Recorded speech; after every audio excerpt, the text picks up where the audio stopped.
Welcome back to the lab, and thank you for joining me for this Local Labrats mini-series where I visit other content creators in SoCal and we get in their lab. You've seen the first part where it's more fun and entertaining, and if you haven't, you can see that in the description. But we left off with Jeff talking about how he started to really make money with webinars. Now in part 2, we're going to dive in deep into Jeff's perspectives on making money, in which he shares some great insight into the mentality of selling.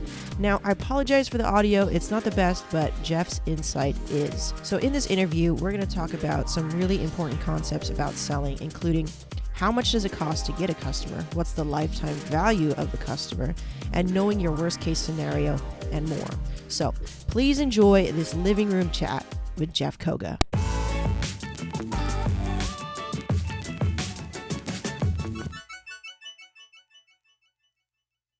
All right, Jeff, we're continuing our conversation. You took it away. You were telling me about why you chose webinars, and you had a game-changing point why you chose it and you started to make money for you.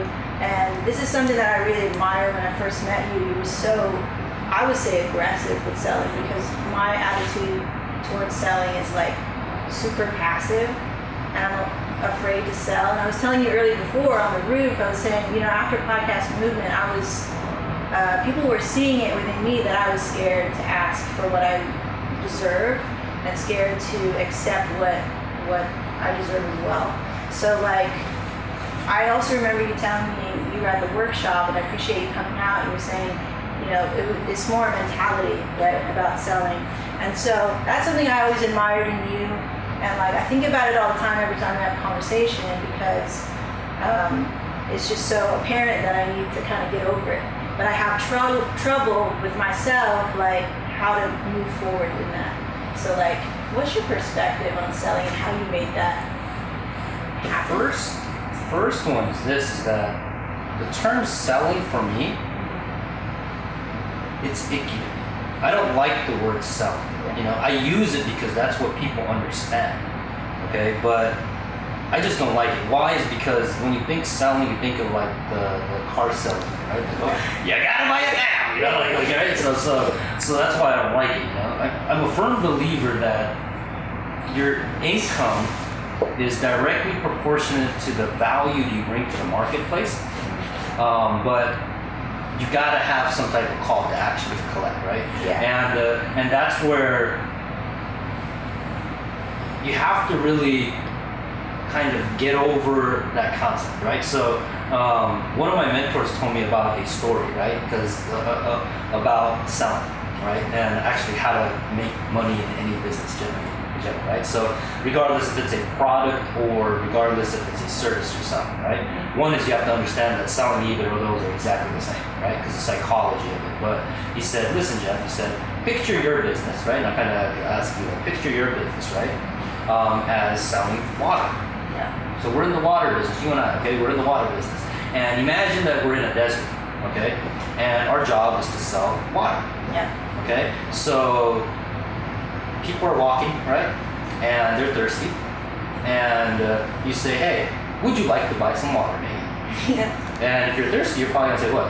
Yes. Absolutely, right? Like, give me water, thirsty, right? Give me. So now the question at that time is saying, okay, what is that water worth to that person? Right? So if you're not sure what that water is worth to that person, because maybe, you know, they don't look with dry chapped lips or whatever, right? It's all crusty, then you know they really need it, right? Okay? Or maybe they have maybe they're actually on a camel or something like that, with it's covered up and they're just like, right? Okay? So then, you know, that person might not buy the water because they might have their own, right? Yeah. So it's understanding that, and sometimes when you say, hey, you sell, right? You're not looking at those other things, like, hey, is that person on that camel? Hey, is that person got those crusty chapped lips with, you know, they're walking around in bare feet and they're about to die, right? So the point is, let's just say you do sell the water, okay? So you sell the bottle. How much you want to sell the bottle of water? Pick a number. $2. $2, okay. $2 bottle of water, okay, expensive, okay. $2 bottle of water you sell to the person, right? Yeah. Now, is that all you want to sell to the person? Yeah, I guess. Okay. And that's perfectly fine, right? So let's just say the guy takes the water and he leaves, okay? Now, what if you were to find out, right, a week later, maybe a month, maybe even a day later, right? That same person, okay, that you sold that bottle of water for $2, died. Yeah. I'd be like, did it even help? Like, was it in vain? You know, then it would feel kind of bad too. And that's really where it's at, right? It's like, because if you were selling that water, right, and that person had dry chapped lips. I was supposed to save them. Yeah, you have a moral obligation to be like, at least educate them on saying, look, dude, I know you might not have, you might have $5, but hey, you know what? The next water station isn't like 20 miles away, and it's 100 degrees out here, and we just came out from hot weather, so you know this, right? So that person can die. Yeah. So it's your job to at least explain to them, be like, hey, you know what? That station's way out there, you know what? Regardless, I'm just telling you, you should get more. Right? At least take 2. Yeah. Right? Hey, you can't, that's all you can do, at least take 2. You know, if you can afford more, take a lot more. Right? And then explain to the person might fight, so, well, this is my last dollar I got, you know? I only got $2 left, I give you $2 for that. You know, I still gotta eat. Then you gotta be like, look, which one's more important? Right? Water or food? You know, people die, and what do they say? With water, without water. 3 days. Yeah. And then food you can last for like 2 weeks. Yeah. So water is a lot more important, right? And you lose your brain power, your functions start, breaking down. So that more obligation, right? So that's level 1 of understanding, right? Is you got to be like, hey, if you genuinely believe what you sell is actually helping people, then you have a moral obligation to at least explain what that is. I think that's it. It's the believing. So like, maybe I was believing in myself, like, oh, maybe somebody else can get this somewhere else, and what I'm doing is not that great.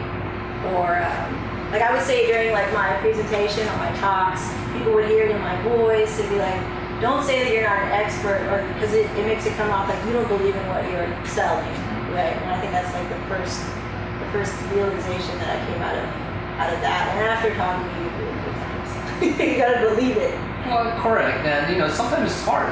It really is. It's like for me, it's hard. It's just like the beautiful part about it is I've been blessed since I was like out of high school. I've gotten a lot of corporate sales training, so which really helped in the world of like entrepreneurship.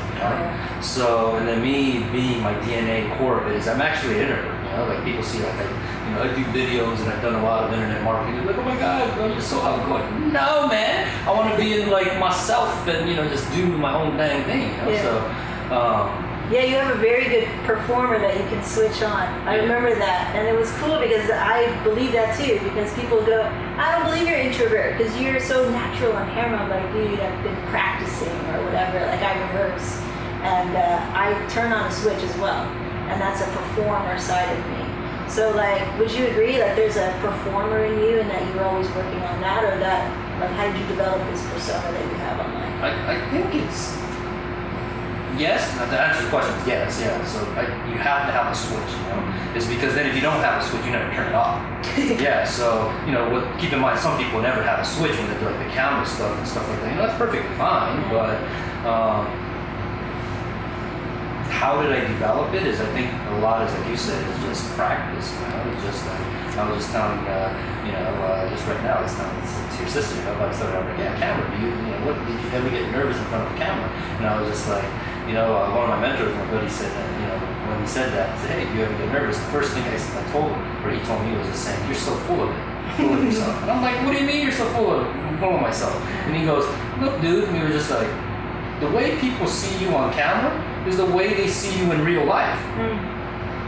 He's all like, the fact that you care about so much how you look on camera, you're so full of yourself. And I'm just like, what, that's true, But they say that in a negative way. Like, I see it as like, you took the time to take care of yourself, present yourself well on camera as best as you can. Like, that's your best version of yourself. You're turned on in a way, right? It's like this next level. And so, like, when you do the time to take to do that, because I've done the same thing where I'll shoot a video like super ratchet, like, and people will notice, like, oh, you don't even care. Like, you just rolled out of bed. And like, it means something. Like, I don't want to have that attitude about the content that I put out. But I think it's different though in the space that you're in, right? Like we go back to the desert, right, situation, okay? Is that if in that same desert there's a bunch of different water stations, right, and they all look alike, right, then you're probably, you want to do something to distinguish yourself, right? Like when I was doing videos, right, I started off in the real estate space. absolutely no one was doing it. The fact that no one was doing it, it didn't matter on what the actual video was, you know? It's like, this is new. Yeah, so I'm the only water station that's there, you know? Like, I'm the only one that's given that bottle of water, you know? So, you know, versus like in this space of like, where we're at now, in the fast forward time now, we're in 2015, you know, video is coming more popular, so we got to up the game level, you know, every single time, every year, you know? That's so, qualities. Yeah. So like some of my early videos in 2008 is literally like that talking head, like I was hitting, you can literally see my hand moving like this, like, you know, like click, you know? People still do that, man. It's like, geez. Yeah. Well, which is still okay, depending on what space you're in. Right? Depending on the space, yeah. Because if you're in the space of, let's just say, I'm just throwing out something like... Just vlogging. Not even vlogging, like, let's just say this the niche, right? Of talking to, like, elderly people, nothing wrong with that, right? But then they'll be cool with just looking at that. Talk to your grandma, you know, 60-year grandma. Yeah. Like, hey, how you doing? You know, this is arthritis is gonna go away, you know? This is how I do with this cream, you know? Yeah. It's okay. Very true. Yeah, Very true. So there's a saying that you often say, which is scared money don't make money. Oh, yeah. Scared money don't make no money. I like that because it goes to the core is why like I have a problem with sales and generating consistent revenue in my business because I'm often coming and looking at what I do from a scared perspective. So what are some of if you could just explain that, you know, the reason behind that, the mentality behind that for the audience, and then maybe give us some like common examples that you see on a daily basis because you're in the online space all the time, examples of like scared money. Here, first I'll give you context of where I got it from, right? It's just like, I'm not a big poker player, right? But I enjoy playing poker because poker, in my opinion, shows, like I'm talking about Texas Hold'em poker. Do you play it? I do play. You do play? You gotta come, you just had a game. Yeah. I know you're so far. So, I'm a believer that how you play poker typically is your personality and how you do things in business. You know, and we play with a lot of business. Yeah. So when we play poker, we play with a lot of other business owners. So it's funny, right? The people that are very conservative, they hold on to their chips like their life depended on it, right? Yeah. And then the people that are really good at negotiating and stuff like that, right? They will try to, you know, sometimes over bluff or, you know, start doing. And then you got your methodical players, you know, and stuff like that. So when we're playing one time, right? One of the guys are there, and then they were playing some hand on some BS or something, and then he raises like some obnoxious amount, and it was just like out of character, you know, like the pot was like, I don't know what it was, like $400, and they raised like 800 or something like that, right? And just like, why would you do that? Well, you know, yeah, like you don't get to do that. So, and then he goes, scared money don't make no money, you know. And that's where I was just like, you know what? That's true with business, though. You know, like if you already know you got a winning hand and that other person is gonna fold, you know, you got to do everything it takes so that way you have at least that percentage of edge.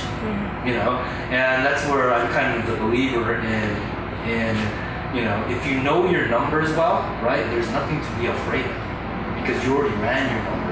And you already know what the worst case scenario is, right? And if you run your numbers and you know that, hey, if you put in $1 and then the worst case scenario, if you only get 50 cents back, if you're okay with that 50% loss because it gave you that experience or because it gave you a list of leads that you can sell later on, you know, you'll be fine, you know? You know, so that's, you know, and I say that sometimes jokingly, that's good, you know, just like shit people up. No, I like it because it gets to the core of it. There's no BS about it. Like if you're being scared and that mentality of like that scarcity mentality taking over what you do and, you know, making money in business, that's what it's all about. Like creating content, that's the fun part for me. But obviously for me, it's lacking in generating revenue, so I want to fix that. And I think the audience too, you know, they're up and coming, they're starting shit off, and they don't know really what to do. And I think it's important, like, you need to be clear with yourself, like you're saying, they don't know your numbers, you know, so I really appreciate that. But what are some of the common things that you see in the online space that people are, you know, examples of like scared money? Number one thing I see is people that want to build businesses online, and even I see it in the real estate space, right? Which is in reality, it's a business opportunity, right? Like if we can just put an umbrella saying business op, right? Is that the marketers who sell that, you know, lifestyle, right, never actually tells about the struggles that they really went through, right? Some people talk about it a little bit, right? Some of the challenges that went through, but really they don't talk about the hours of hey, sitting up editing stuff, hey, sitting up talking to stuff, doing stuff you absolutely hate but trying to learn it because no one else will do it, right? That's yeah. And then you're strapped on cash so you can't hire anyone else, so fuck it, you gotta do it. You're not, and not only that, but you have a life to live, so at sometimes you're the CEO of your company, but you're cleaning toilets or you're doing this or you're doing that, you still gotta eat, you still gotta do this, and that's missing, right? So when people get excited about like making money online and they're just like, wow, you hang out at a pool all day, wow, you don't gotta wear a suit and tie, you're in flip-flops all day. They forget the struggle and hustle that people went through to actually get to that point. And you gotta respect that, number one, that you're gonna go through it. The odds are against you in any business that you start, right? That you're gonna fail, right? The Small Business Association say 8 out of 10 businesses fail in the first 3 years. Right? So if 8 out of 10 businesses fail, so you coming in there thinking that, hey, magically that, hey, you just start doing this and you're gonna have a booming business, is you're lying to yourself, and it's a tough pill to swallow, and then the other second part of it is the challenge I think people have is they don't know their numbers. Yeah, I'm a believer that all businesses are easy, and no Asian jokes, right, with the math stuff, because I'm not actually math. I'm not good at math. I'm not good at it either. But really, business is an arithmetic business, As long as you know your numbers better than your competition, then you can beat them. Now, the challenge and struggle is figuring out what are the important numbers to know. So what are the important numbers? Number one is how much does it cost to get a customer? Right, that's number one. And then the second one is actually what's the lifetime value of a customer? Right? Is because can you sell someone that will go back to that water example, right? Right?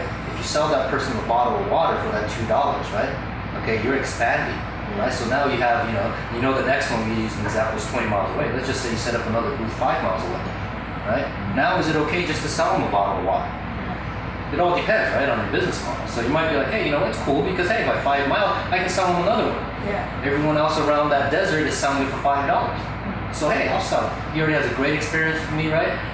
That person with the chapped lips now loves me, so I'm going to add it, right? Yeah. So then now you have that second booth. So now on that second booth, you sell them the same $2 bottle of water, right? Yeah. And then you say, hey, you know what? By the way, you want to buy a block of salt. Right? Like, so that is a funny twist to it, right? Yeah. Block of salt. By the way, did you know if you eat some salt, your pores will close up and you're not going to sweat as much, so you can reserve some water, right?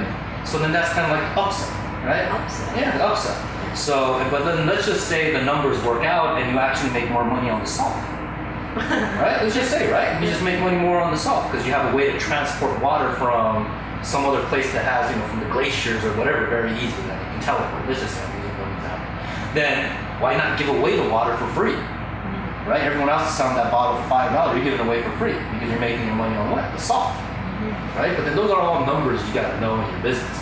Right? So, and that's the challenging part, I think, with online is because, in general, actually, matter of fact, in business in general, is that people don't look at it that way. Like even in the space of real estate that I no one looks at it that way. Like how much is each contract worth that you write? Right? Like no one was talking about that in our space when I first started, And then I came out and said, hey, each contract that you write is worth, it costs me $850 to actually get a contract. So then I would ask someone, like, hey, would you pay someone $850 to get a contract? And they'll be like, why do I want to do that? I can just hire a real estate agent and I can just do it for free. And in reality, my goal was to cut out the real estate agent and market directly to the sellers. Right? And it cost me $850 to get a contract, so which is a lot cheaper because I got bigger discounts. But anyways, it's understanding your number is number one, and then the third component, I think, the big number three is you got to understand economics and then cash flow. So because we talked about now is traffic, right? Which is like, hey, do you know the people in the desert, how many people are coming to buy? Conversion is when you sell the water, right? Are they going to buy it, or can you actually sell a bottle of water for $100 if you want to? I don't know. Yeah. Let's just say that desert is full of people with a lot of money. Yeah. Right? Like, yeah, so do you really want to sell for $2? Or are they going to pay $100 for that bottle of water? Yeah. I don't know. It depends, right? It all depends, It's totally up to what you want to do. Yeah. So, and then the third one is economics, and then as I said, is, cash flow management. So, especially on the startup phase of your business, is you're in a hustle mode. And your number one goal is to figure out what I like to call a go-to. Go-to move? Yeah, go-to. Yeah, it's a sports analogy I would use, right? Like I play basketball, and I've been playing since I was a little kid. And my favorite move that I figured out how to do. Do you play basketball? I do. Well, we did. Okay. We did.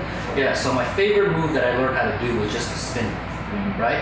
Okay, I would just dribble, and I just spin real quick, right? And that was it, okay? I couldn't go the left way. I only knew how to do this one, right? But I was just like 5th, 6th grade. That's all I knew how to do, okay? Now, I couldn't make a layup, all right? But I could spin and get by people, you know? And they would foul me, you know? And I still couldn't make a free throw. You know, at least I can get by people, right? So it's level 1 that you have to get past, right? And that's that go-to. So, because until you have that, you can't get to the next phase, right? So that's the challenge with business, and you know, and the go-to move first is where do you get your traffic, where do you get your people, you know, and understanding that, you know.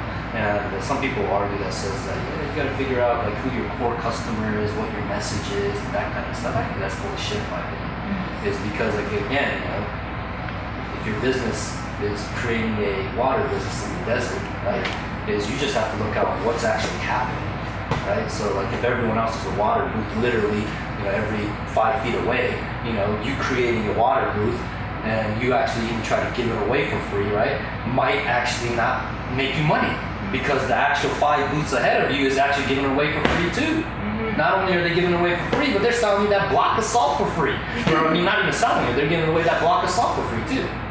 Right, so and then you got to recognize that, you know, and I think that's the number one thing, you know. So you need to understand that landscape you're in. Yeah, that's true. But you say it so much easier. I'm just ramble on. Keep something, see? No, I like it. You break it down so that I can understand it. All right, cool. We need to take a break? Okay, we'll take a break, and then we're going to close it up with some closing questions. All right, Jeff. So as we're coming to a close, I really appreciate those really, really awesome nuggets of wisdom. I think you're like a genius in sales. I really appreciate it. But lastly, I want to ask you, you're into that self-dev, you know, you put something motivational on when you come into your office. What do you do to get in the lab to better yourself? What are the kind of main things that make you better every single day? Number 1 is continuously study. That's one. I don't have any type of formal education. So, you know, people say, how do you learn all this stuff? Well, because I study more and read more, and, you know, I try to get both perspectives of things, right? So for example, like we talked about sales today, right? So, you know, do you just want to talk about sales in general and just read a bunch of books on sales? Yeah, you can do that, and you're going to pick some golden nuggets up, right? But also at the same time, you want to look at higher level than just sales, right? How to build a company, how to scale your business, right? Or maybe even books on how to make your first million, right? Like those are all different, right? Because the strategy that gets you to 100,000 to 200,000 to over a million, they're all different. So the point of all this, the how do I stay in the lab, is just study. You know, just my goal is always try to finish 1 book a week. So I'm continuously going through it, and I do it on 2 times speed. So even if I'm passively listening, I'm gonna pick it up because I listen to it at least 2 like a chipmunk? Yeah. Oh. Like literally, yeah. So on Audible, you can do it 2.5 to almost 3 times speed. Oh, snap. Okay, I'm going to try this because I've been hearing a lot of people talk about that. Oh, listen 2 times speed. I'm like, what are you talking about, man? Yeah, you speed it up, okay. Yeah. Right. So then if a big, thick book like this is, you know, took 8 hours, you can get it done in 4 hours. That's 2 times. Wow. Now, Okay. if you get used to it even more, you can actually get it go up to 3 times speed. So you can be done in literally like 2.5 hours. You know, so. Sweet. Okay. So constantly reading, Constantly read, constantly study. And then the other one is have people in your life that's not connected to your business in terms of monetary gains. Okay, meaning like they're not a partner, meaning that they're not somehow going to make money off of you. Okay, people that you can actually turn to. I call it the board of advisors, right? People you just turn to get advice from. So they're different than a coach, right? Coach is someone that's out on the field with you to actually crack the whip on them. Yeah. You don't need to pay them, but you know, they can be out in the field with them. But you know, someone that's cracking the whip and say, why the heck did you do this, right? You know, but I'm talking about more of a board of directors that you have where, you know, they don't have any monetary gains, because once people are like your business partner or someone, there's even though they say, hey, you're giving great advice, the fact that there's a monetary gain, that they're going to give you skewed advice, right? So you want to have those individuals. So like, for example, you know, if the challenge is sales or how to monetize something or make more money, then you want to have someone that specializes in one component, get advice from them. Have someone else that specializes in something else, get advice from them. Have someone that specializes in someone else, get advice from them. And from there, you're going to start seeing something that probably is going to be a common theme, right?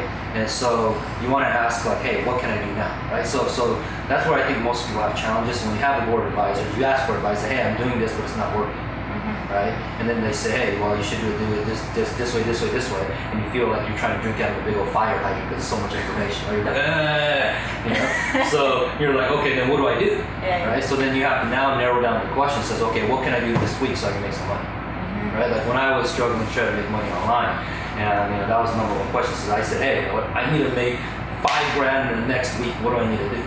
You know, and then my buddy said, hey, you got to do webinars. And then boom, instantly we did it, and literally in a week we did that, you know. So we were just like, whoa, you know.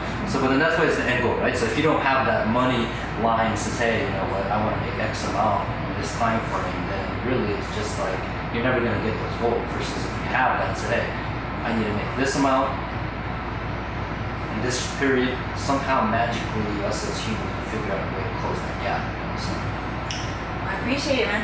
yeah. Thank you so much. I really appreciate their time, and that's a lot. I think that's a lot for us to take home and to learn from. Definitely me. I'll be watching this many times. So thank you so much, Jeff, and I really appreciate it. Is there anything you're promoting right now that you want to give a shout out and plug right here, right now? You know, I don't have anything that I'm promoting other than I am finishing up on my actual book that I've been working on for the last, I want to say, 3 years now. So I'm putting the final touches on that, and that will be released, I'm hoping, in October. Okay. So I'm going to give out actual free copies of that, and all you got to do is pay for shipping. So, Very cool. yeah, so once that's out, definitely somehow, you know, we'll send it out to the people. So if you haven't, just find me somehow in the links, the description, the like button, and the comment. What's the title of your book? Can we know that? Or is that I don't know yet. Okay. I really don't know. I know what I want to talk about. Yeah, but I don't know what the title is. What's the topic? The topic is literally what we talked about today. Oh, nice. See, Yeah. that's perfect. Yeah. Okay, awesome. So when your book comes out, we can kind of roll this too at the same time, remind people that you do offer an incredible amount of value in the amount of sales and business. And I really appreciate it, Jeff. So anyway, guys, thank you so much for watching today here on this Local Labrats episode. You can find more episodes like this in the description below. Like this video if you did. Subscribe, become a Labrat today. We'll see you next time here on the Lab. Hey guys, what's up? So I hope you guys enjoyed that interview with Jeff Coga. Again, I apologize for the for the audio. It wasn't the best, but you know what? I'm learning as we go along, and you know, tech is always going to be something that's harder to kind of get the reins in. You know, as we're doing these kind of mini episodes, mini series called Local Labrats, where I go and visit content creators, which I kind of just thought about on a whim. And we've already seen other content creators like Amanda Mock and Natalie Miller and Addie who have been on the show already, and you can check out their episodes in the description. We're starting to see a kind of pattern about how people are organizing their thoughts, how they're organizing their goals, how they attack the issue of selling and making a business. And we've already seen the example of funneling and whiteboarding and brain dumping with Amanda Mock, which I think is really interesting. So I'm curious to see what else other creators are doing to make their business a success. And so these are people who have recurring revenue. They're maybe not where they want to be yet, but they have systems in place. And so the systems that these different creators have is very, very interesting to me.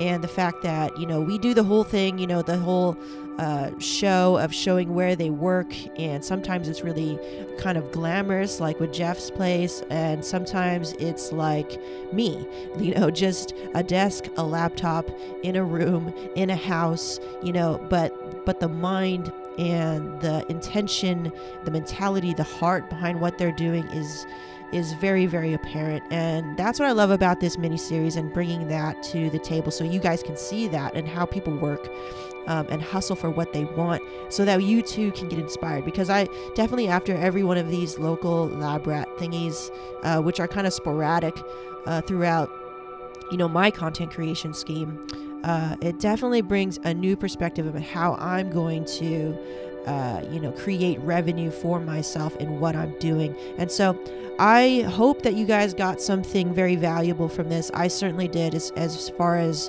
my mentality about selling and creating a business that can scale.